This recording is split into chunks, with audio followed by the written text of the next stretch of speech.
Assalamualaikum warahmatullahi wabarakatuh. Video kali ini saya akan membahas lagi tentang permasalahan gagal bayar pinjaman online, teman-teman. Nah, di video kali ini saya akan membahas tentang kisah salah satu penonton di sini yang sempat komen bahwa dia terjebak di 17 aplikasi pinjaman online dan semuanya gagal bayar, teman-teman. Nah, jadi ceritanya seperti ini ya. Saya juga sama terjebak di 17 aplikasi pinjaman online. Nah, aplikasi awal mula saya dari Shopee karena tagihannya terlalu besar, akhirnya saya nggak mampu bayar dan gali lobang dan tutup lobang sampai 17 aplikasi. Akhirnya saya memutuskan buat galbay dan alhamdulillah sudah sampai 6 bulan lebih semua itu berlalu, dan sebelumnya menuju ke galbay saya sudah reset dan hapus data saya. Sampai saat ini masih tenang, aman dan aman aja. Nah, dari cerita beliau ini berarti kita akan simpulkan ya teman-teman, awal mula beliau gagal bayar sehingga 17 aplikasi pinjaman online ini hanyalah karena Shopee PayLater yang memang terlalu besar tagihannya sehingga beliau tidak sanggup membayar. Akhirnya untuk menghindari denda dan telat bayar,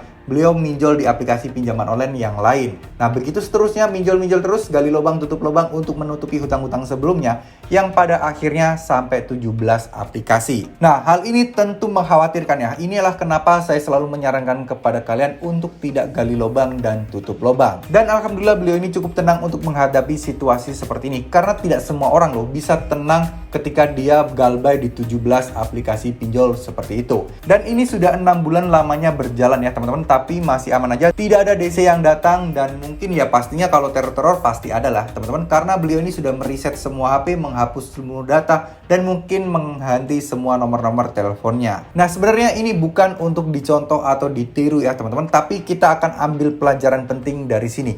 Gimana caranya untuk menyikapi jika kita sudah terlanjur terjebak. Oke, yang dilakukan beliau memang salah karena gali lubang tutup lubang hingga banyak aplikasi dan tidak bisa membayar semuanya. Tapi bukan itu yang kita lihat, tapi di sini adalah bagaimana cara menyikapi tentang sesuatu yang musibah yang menimpa kita, teman-teman ya. Bagaimana langkah selanjutnya. Nah, buat kalian yang bernasib sama seperti beliau ini, gagal bayar di banyak aplikasi pinjol, sebaiknya kalian tetap tenang dan kalian tetap fokus. Jika kalian tidak mau ditagih setiap hari, ya kalian mau nggak mau harus ganti nomor atau mungkin memblokir saja nomor-nomor yang terus mengganggu di nomor HP kalian tersebut. Biar kalian bisa tenang dan kalian bisa fokus untuk membayar hutang-hutang kalian.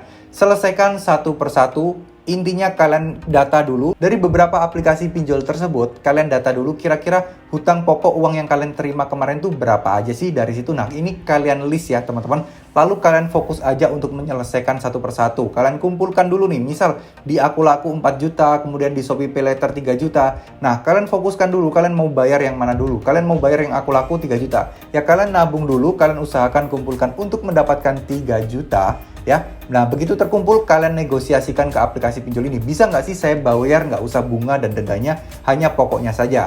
Ini memang tidak mudah, akan perlu negosiasi dalam waktu yang cukup lama. Tapi percayalah teman-teman, ini bisa kok, ini memungkinkan. Karena mereka juga tidak mau rugi-rugi banget. Kalau kalian memang bisa bayar pokoknya saja, ya mereka bakal nerima. Tapi ingat sekali lagi, ini prosesnya nggak mudah dan membutuhkan waktu berkali-kali untuk negosiasinya. Jadi pesan penting di sini adalah kalian harus tetap tenang, harus berpikir jernih, jangan berpikiran untuk pinjam atau gali lubang tutup lubang yang lain, karena ini akan memperburuk kondisi kalian, teman-teman. Kalian makin banyak, makin pusing dan makin stres. Sebaiknya kalian tenang saja. Misal kalian galbay di satu pinjol, ya udah nggak usah takut kalian telat bayar, kena denda, kena bunga BI checking, nggak usah takut.